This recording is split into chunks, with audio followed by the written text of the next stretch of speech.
Le but de cette vidéo est de répondre à la question 11 du concours d'accès aux facultés de médecine et de pharmacie. C'est le concours de l'année 2021.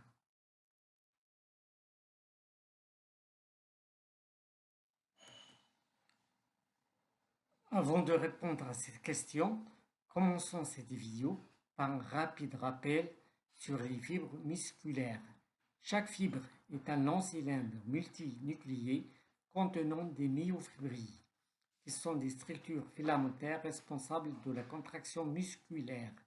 Les myofibrilles contiennent des protéines contractiles, principalement la myosine et l'actine, qui interagissent pour provoquer la contraction. En effet, lorsqu'un muscle se contracte, les filaments d'actine et de myosine se glissent les uns sur les autres grâce à des interactions chimiques. Cette interaction est régulée par la présence de calcium et par des protéines régulatrices comme la troponine et la tropomyosine.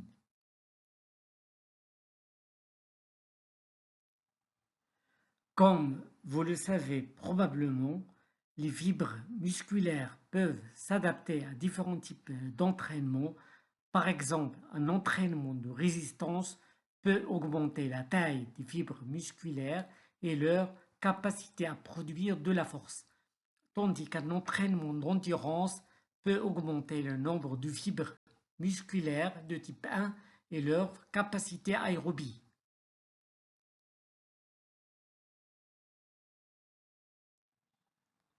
Il existe principalement trois types de fibres musculaires. D'abord le type 1, qui sont des fibres lentes.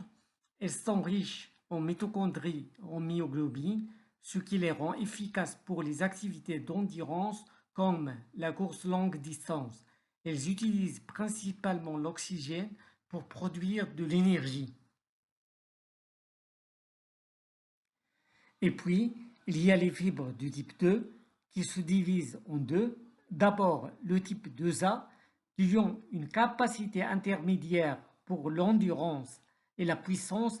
Ils peuvent utiliser à la fois l'oxygène et les réserves de glucose pour produire de l'énergie.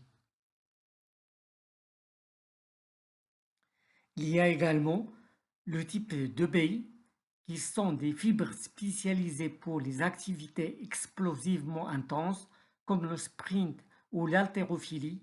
Elles ont une capacité limitée à utiliser l'oxygène et se fatiguent rapidement.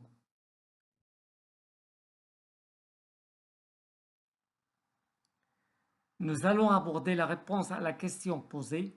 Ce tableau compare les trois types de fibres en fonction de plusieurs critères.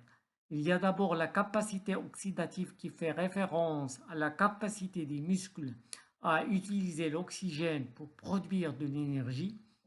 Le deuxième critère, c'est la capacité glycolytique qui fait référence à la capacité des muscles à produire de l'énergie par la glycolyse.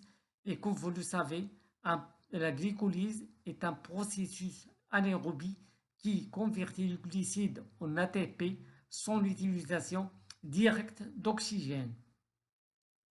Le troisième critère, c'est la densité des capillaires qui se réfère au nombre de capillaires sanguins présents. Elle joue un rôle important dans la performance physique, l'endurance et la santé générale. Le quatrième critère, c'est le diamètre des fibres.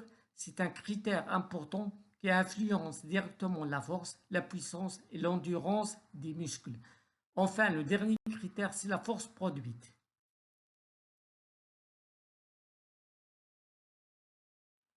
Comme vous le savez, il y a 5 réponses possibles. Nous allons les examiner chacune en détail.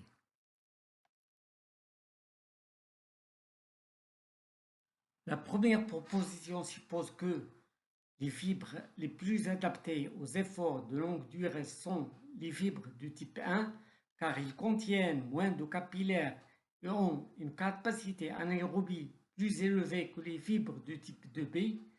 Cette proposition est incorrecte car selon les informations que nous avons apprises, les fibres du type 1 contiennent plus de capillaires et ont une capacité anaérobie moins élevée.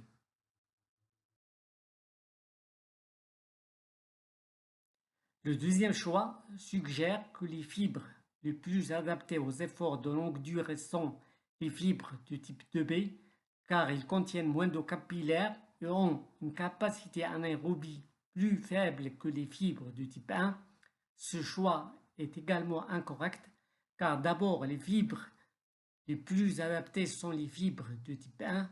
De plus, les fibres du type 2B ont une capacité anaérobie plus grande que les fibres du type 1.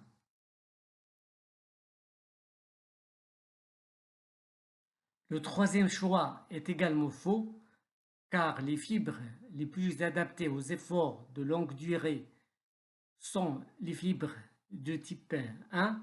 De plus, les fibres de type 2B contiennent moins de capillaires et ont une capacité aérobie moins importante que les fibres du type 2A.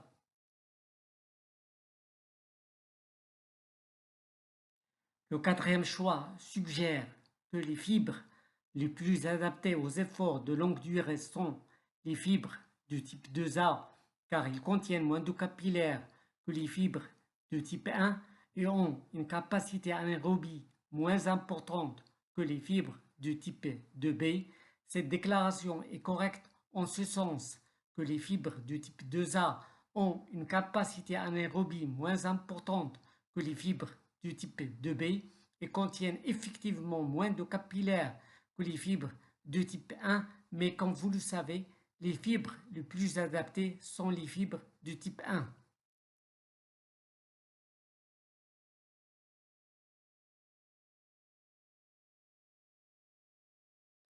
La dernière solution est correcte car les fibres les plus adaptées aux efforts de longue durée sont les fibres du type 1 car ils contiennent plus de capillaires et ont une capacité aérobie plus importante que les fibres du type 2B.